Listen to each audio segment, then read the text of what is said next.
What's going on, everybody? It's your boy C-Zar, and we are talking about Bitcoin today, BTC USD. Hit that like button, subscribe if you want to see more content like this, you guys. Let's get into it, okay? Let's talk about the price here. It's a brand new day. We got 23 hours left in this day, brand new day, 26th of June. Here we are at about 107.3K, and Bitcoin is looking a little bit ominous at these prices, is it not? Not financial advice, not a financial advisor. What do I know? I could be wrong. But I have a feeling we're going to trick the bears. We're going to trick the bears here. Wouldn't it just, doesn't it look so obvious that if we went down here, imagine the price is right here. Everybody would be like, oh, well, lower high. Clearly we're going to see lower lows. I feel like we're going to see a bear trap.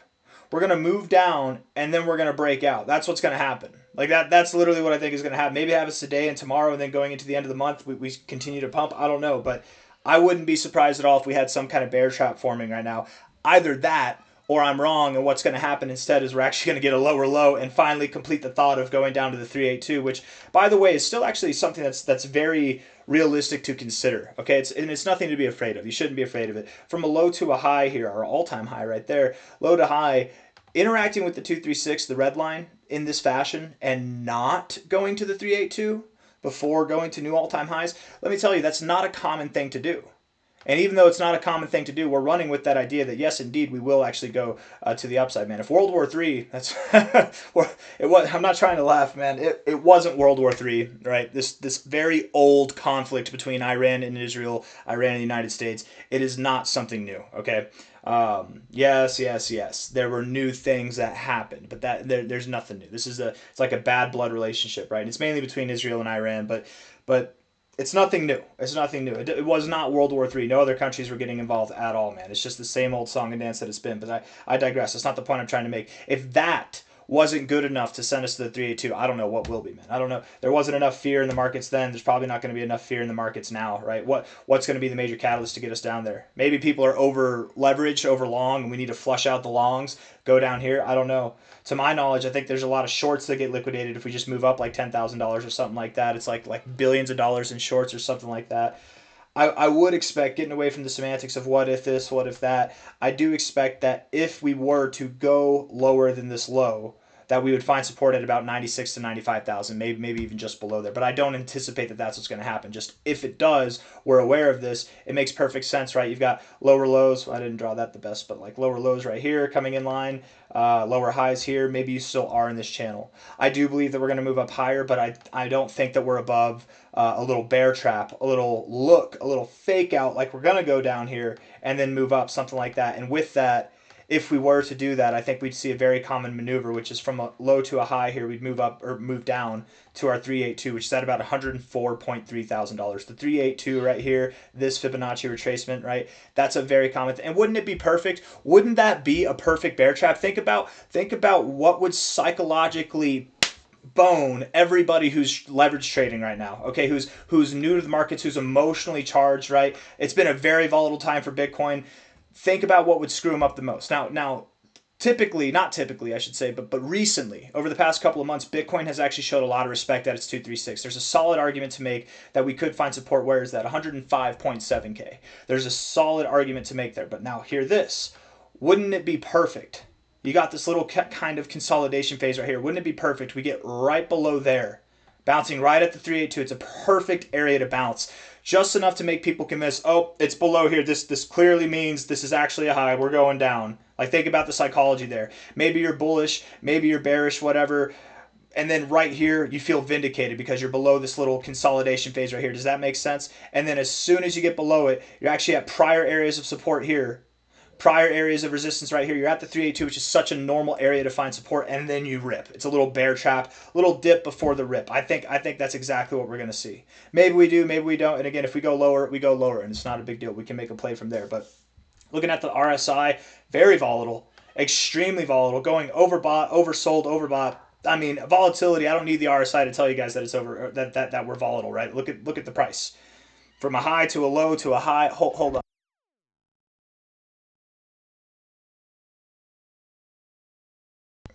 My daughter's just screaming, and I'm trying to like talk. I don't know if you guys can tell I'm talking loud. It's because I'm trying to talk over it. I don't know why she's screaming so much. But 107 Sounds like playful screams, not like terrible screams, right? 107.3K. How many hours do we have left? 22 hours, 55 minutes left in the day. I mean, it's a brand new day, guys. A lot can happen today, and I wouldn't be surprised at all if we saw a little fake out. Maybe we continue to grow today. I would love it. What I would love to see is that you notice how I'm talking a little bit quieter now. I would love it if we got down here just to start off the day, and then coming into the end of the day, we came back up. I would love that. But take your time. Go all the way down here, whatever. Come all the way down to this level, and then find support, and then run the next day. I don't care. But sometime by the end of this week, by the end of this month of June, over the next 5 days now, including today, right? Because 26, 27, 28, 29, 30, yeah, that's 5 days left in the month. We should be at new all-time highs. That's my expectation personally. I was looking at this here. I was looking at coinglass.com, and I went to the long to short ratio. Bybit times CoinGlass, exclusive promotion deposit. Okay, that's cool. Deposit 500 and trade $5,000 of volume to receive $100 USDT. So that just means you have to buy and sell like 10 times with that $500 and hopefully don't lose money. And then you get a free $100. That's actually not that bad. I'm not trying to promote an exchange and definitely not trying to promote trading for the average person. I know that the average person shouldn't be trading or leverage trading, but I was looking at this cryptocurrency longs versus shorts over the last hour. Let me refresh this here because I was looking at this like an hour ago. Let's see. No, not the 4 hour, buddy. We want the 1 hour. 1 hour long volume has gone down. Short volume has gone up a lot. Okay, cool. Wow. 4 hour time frame. So I mean that makes sense because Bitcoin over the last hour now has moved down a little bit, right? So that might shift. 4 hour time frame. Both shorts and longs have lost some leverage there. 12 hour time frame. Longs and shorts increasing, but shorts seem to have it. 24 hour time frame pretty neutral, but the longs have it over the 24 hour period. So I would say if anything, the market's very neutral. Anything can happen. And again, I think we're looking for something right now.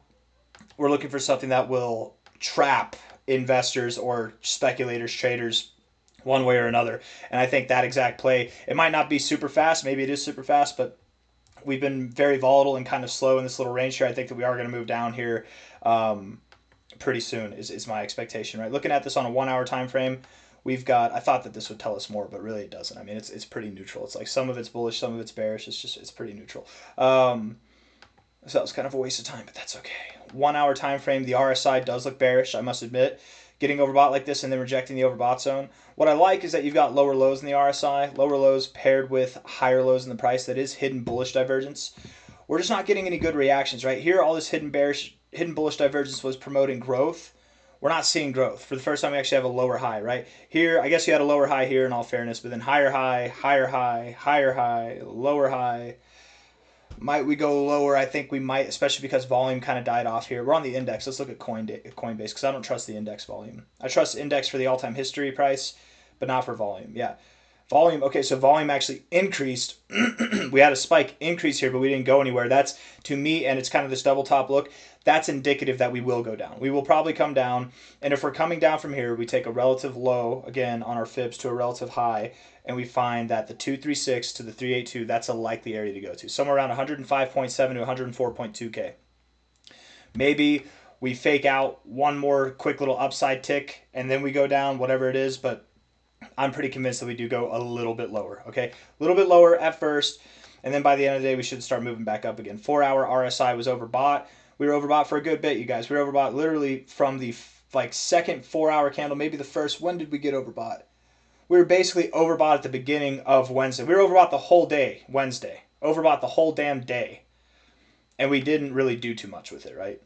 We're probably going to chill just a little bit. We're at an area to find resistance. Fake the market out. I think I painted it perfectly with that idea that we'll go right below here, make people think that that's all it takes for us to go lower. We're going to see a lower low now, but nope, we're going to rip. We're probably going to rip right after that. I still believe that we are doing exactly what we normally do in this kind of pattern formation in this breakout phase of a diamond top, right? We've got the diamond top here. Diamond top, I didn't draw it perfectly, but you can kind of see the diamond. It's like a rounded. I didn't mean to round the edges there, but that's a diamond top. We broke out of it one direction, flipped back the other direction, high velocity. Diamond tops are known for high velocity, volatile breakouts. So I would very much expect that even though we moved down a little bit today, we'll be right back rocking and rolling. If not by the end of the day, certainly by the end of the month, we should be at new all-time highs. Ultimately going up, gearing up for new all-time highs. The goal by the end of this week, in the next 4 days essentially, would be to close this week at a new all-time high closing price on a weekly basis. We want to get above $109.1 thousand by the end of this week. If we do that, you guys, it's on. It's on, right? What the next domino to fall after that, closing above there would be cool. But if we can close above there and get this in the same week, I think this would be really cool. If we could get this weekly RSI to the overbought zone, once we get overbought, it's all over for the bears, man. It's time to be long. Go 100x long, 2x long, whatever you want to do. Probably don't do 100x actually, and probably best to just stay away from leverage trading, honestly. But someone actually asked me this on X. I'd give you a shout out. I don't want to pull up the messages right now. I'd give you a shout out. Maybe no, I don't have it pulled up there. I'd give you a shout out if I remember the name, but somebody, maybe it was Chachi. I don't remember. Somebody was asking about leverage. And I told them I don't leverage trade. I actually, to be completely honest, I actually did just make my first leverage trade in like a year today, right after I wrote that. Maybe that incepted my mind. But if I ever do leverage trade, and I don't often, okay, I don't often. You can guess which direction I'm leveraging right now. A little bit of a downside, just taking a quick little trade, and it's working out right now actually. If I ever do leverage trade, which I really don't, I'm not kidding. It's the first leverage trade I've done in a year. I've traded options more than I leverage trade, but I don't really even do that too often. I try to just trade spot, if anything. I feel like it's much less risky, and crypto's so volatile, so expansive and retractive that you can make a lot of money just doing spot trading. You don't need leverage trading. Exchanges need leverage trading because it gets money, it siphons money out of your pocket into theirs. But if you ever do leverage trade, there's no reason why you should use anything more than a 5x on anything at all. In fact, if you can find an exchange or some kind of something that only has 5x leverage available, so you're not even tempted, just stick with that exchange. To stay away from the ones that have 100x, multi-100x. Anything above like a 10x is just crazy to me, man. But to each their own. Some people are actually really successful leverage traders. Some people, like 1% of traders or less. That's probably not most of you, unfortunately, right? Certainly not me. But anyways, 107.2K right now. The expectation is that when we go higher, from a high to a low, I would think that we're going up to about, I don't think we stop at 121K. That'd be too easy. We've been consolidating here. This has been a hard-fought consolidation phase that we've got going on right now. It's a very bullish winding up. When we break out, we're not stopping here. I think we're going up to about 130K to 140K. Could we be there by the end of this month? It's getting to be crunch time. I think we'll be at new all-time highs, but probably in like the first week or two of July, we should be at 130 to 140K, something just above this level here. Because it's very common with the 1-4-1-4 not to reject right off of it like that, but to go just above it, you wick above it, and you close below, right? That's very common. So 130 to 140K is where I think we're going to go. It's going to be fast. It's going to be very, very fast. And I think that this right here, this says it all. Like CZ, Justin, Binance founder CZ says, if you sold the dip, you need to unfollow the weak minds and follow the right people. And I don't know if I would be that harsh and unfollow, but maybe, because people make mistakes, but maybe keep that in mind for the next time that they're emotionally charged with something, whether it's excitement or it's bearishness. Maybe use them as a counter indicator. I don't know, right? If you were so fearful down here that World War III was going on or something else was going on, that the crypto market was over, the bear market's over, and it was time to sell and get out at the worst possible time, if that was you, it's better to just learn from yourself and maybe even learn from the people who might have been emotionally invested at that point in time, right? I know, and I'm not perfect. Low to high, I was thinking that we'd go lower to the 382, but all of my videos from back here were on that day were buy the dip, HODL, buy the dip, buy the effing dip. None of it was worry. You know that if you've been watching the channel for the past 3 weeks now, let alone over the months to come, we don't get shaken out by little foo-foo nonsense media tales that World War III is going to start or some other stuff, right? None of the media is not there to help you guys. It's there to distract you. And really, this is a learning experience, hopefully for a lot of people, right? And the more that you stay in the markets, the more that you keep at it and you keep trying, the more immune to this you'll be, right? You'll still feel emotions. It's going to happen, but you'll learn to ignore them. And that's valuable. That's very valuable. But I'm just talking here. I don't know what I'm on right now, guys. I feel like I got some energy or something, but 107.3K right now. We're going up higher. We're probably going to come down a little bit first. And where are we going to go? Let's see. Hold on. Where are we going to go? We're going to go 105.7. Is that right? 105.7, 105.8, or 104.3, somewhere around there. And if we go a little bit below that, that's okay. You know, tomato, tomato, whatever. But a little bit lower and then up. Okay. And I'll tell you what, if we don't go lower, if we're just like consolidating like this, moving sideways, okay, and it's the end of Thursday, and our RSI is all the way down here at the 50, and all we've done is just like move sideways the whole day and slightly lower, then we're probably not moving lower. We're going to move up. That's perfect. That's actually a very bullish phase of consolidation. But I would expect that we at least hit the 236, if not lower. That's my expectation. So I got nothing else for you guys. I hope you enjoyed the video. If you did, hit the like button. Subscribe if you want to see more content like this. Do not make any little trades, any silly movements right now. Buy. If I had one recommendation, and none of this is financial advice, I'm not a financial advisor, but buy crypto, hold your crypto. Don't mess this up, man. Like, make sure most of your bag is locked away, tucked nice and safe, and as I like to say, make your bed and lay in it, right? Because things are about to explode. And maybe you can catch a little play here and there, and that's cool. But man, we're at a point where it's not even worth messing around anymore, you guys. We are about to rip through the freaking roof across the whole board of crypto. So be patient. We're almost there. I'll see you on the next one. Take care of yourselves. Bye-bye.